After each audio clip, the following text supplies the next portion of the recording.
The rain had stopped hours ago, but the sky still hung heavy with the kind of gray that makes the world feel quieter, slower, almost as if it, too, is holding its breath. Emma stood by the hospital window, her reflection faint against the glass, her fingers trembling as she clutched the letter she never sent.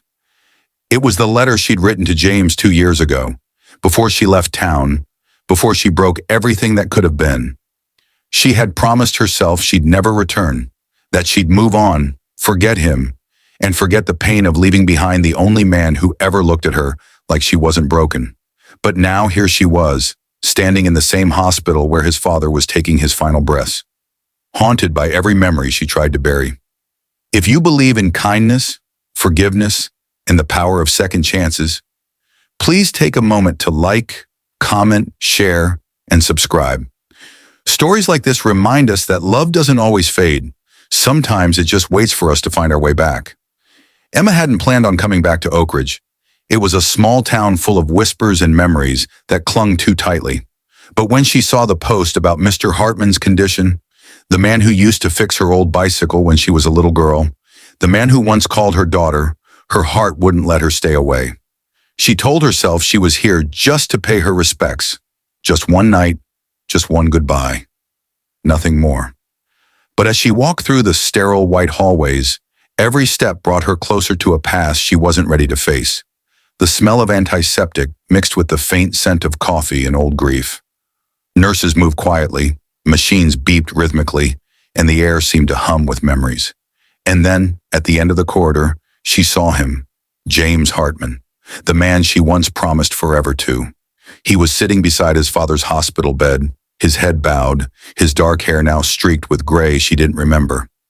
He wasn't the same man she left behind. His shoulders seemed heavier, his expression quieter. He looked like a man who had loved deeply, lost too much, and learned to live with the ache. Emma froze in the doorway. For a moment she thought about turning back, pretending she was never there. But before she could move, James looked up. Their eyes met, and in that second, every wall she had built came crashing down. She expected anger, bitterness, maybe even indifference. But what she saw instead was surprise, and something that looked too much like heartbreak. "Emma!" His voice was low, rough, like he hadn't spoken her name in years but never stopped remembering it. She wanted to answer, but the lump in her throat made it impossible. She stepped closer, hesitating. Mr. Hartman lay still, his breathing shallow, his frail hand resting on the blanket. The man who once told her, "Family isn't always who you're born to. It's who shows up when you need them most," now looked small, fragile, fading. Emma reached out, gently brushing her fingers against his hand. "Hi, Dad," she whispered, the word catching in her throat. James looked away, but she saw the tears he quickly wiped before they fell. The silence between them was suffocating.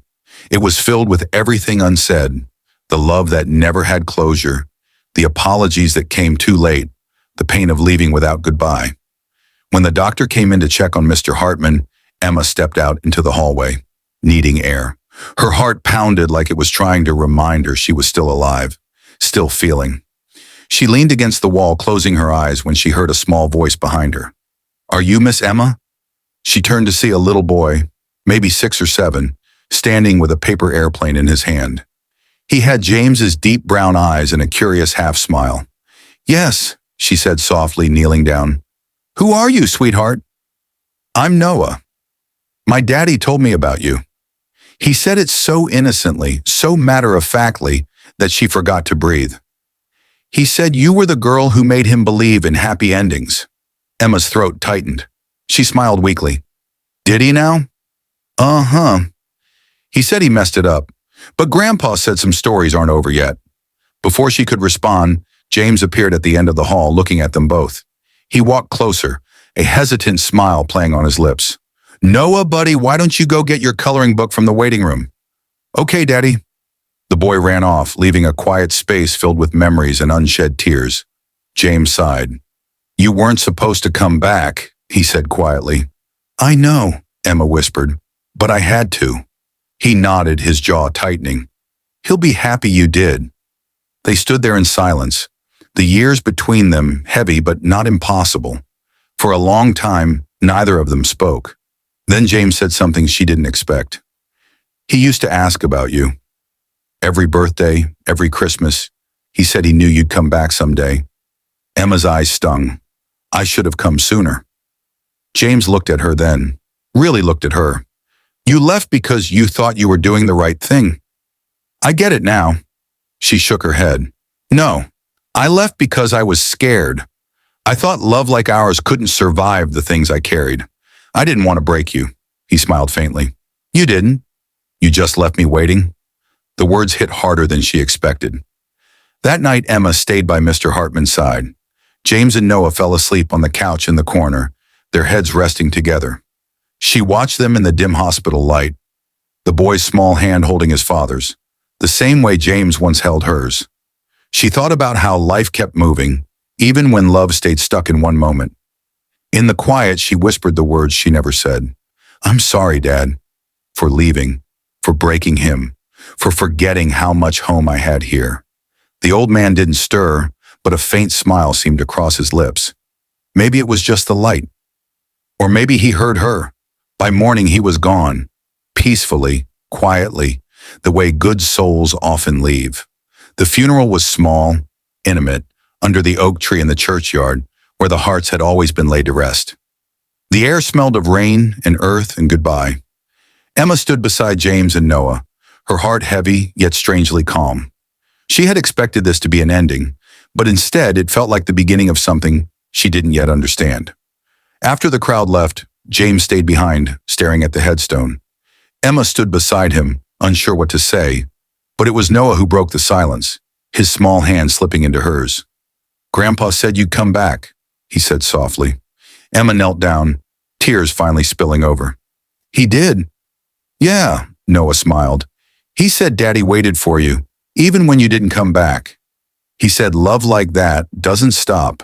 It just waits. Emma's breath caught. She turned to James, whose eyes glistened in the fading light. And for the first time in years, she didn't look away. They talked for hours that evening, about what happened, what broke them, and what still remained. James told her about his late wife, how she passed away when Noah was just a baby, about how he never thought he'd love again, and yet somehow, part of him never stopped loving her. Emma told him about the years she spent running from herself, the therapy, the rebuilding, the trying to forgive her past. She told him she never stopped thinking of him, even when she pretended she did.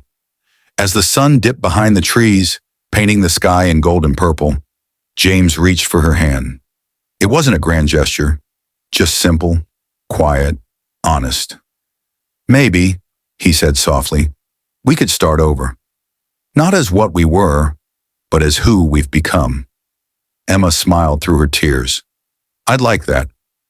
In that moment, it wasn't about fixing the past, it was about choosing the present, about understanding that love doesn't always need to be perfect. Sometimes it just needs to survive long enough to be found again. Weeks passed.